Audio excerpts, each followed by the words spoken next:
Kao desert za vaš sutrašnji meni predlažemo da pripremite lambada kolač. Počinjemo sa pripremom patišpanja. Jaja polupamo i odvojimo belanca od žumanaca. Belance izmutimo mikserom, pa dodamo polovinu šećera. Nakon što se šećer rastopi, isključimo mikser. Preostali šećer dodamo u sud sa žumancima i izmutimo mikserom. Izmućena žumanca dodamo u sud sa izmućenim belancima.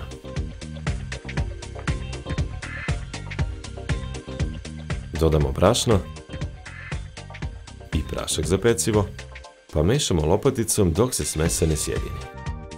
Tepsiju poprskamo uljem i namastimo je kuvarskom četkom. Zatim je pobrašnimo. U tepsiju nanosimo smesu za patišpanj, pa je stavimo u rernu.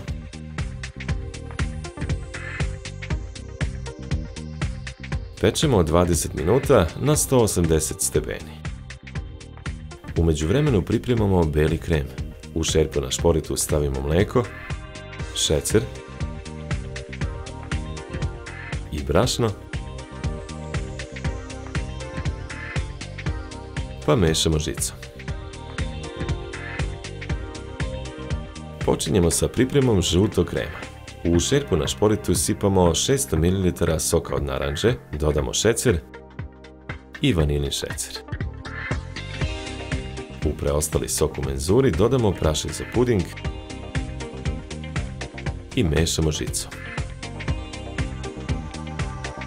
Nastavljamo sa pripremom belog krema. U sud za mućenje stavimo margarin i izmutimo mikserom. Dodamo ohlađeni krem iz šerpe i mutimo mikserom dok se smesa ne sjedini.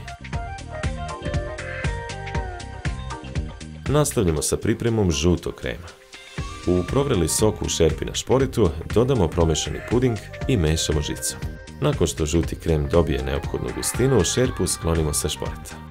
Vreli žuti krem kutlačom nanosimo na patišpanj u tepsiji. Na njega poređamo kekse u 2 reda. Prekrivamo ih belim kremom.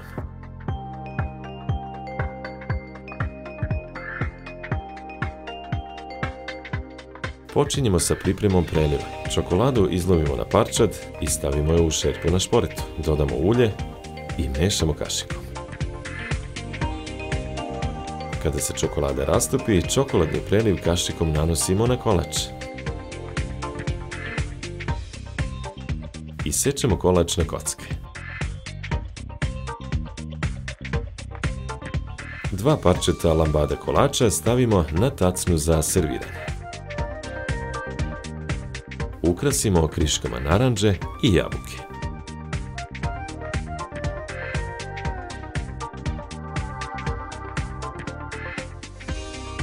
Za pripremu ovog deserta nama je bilo potrebno 90 minuta.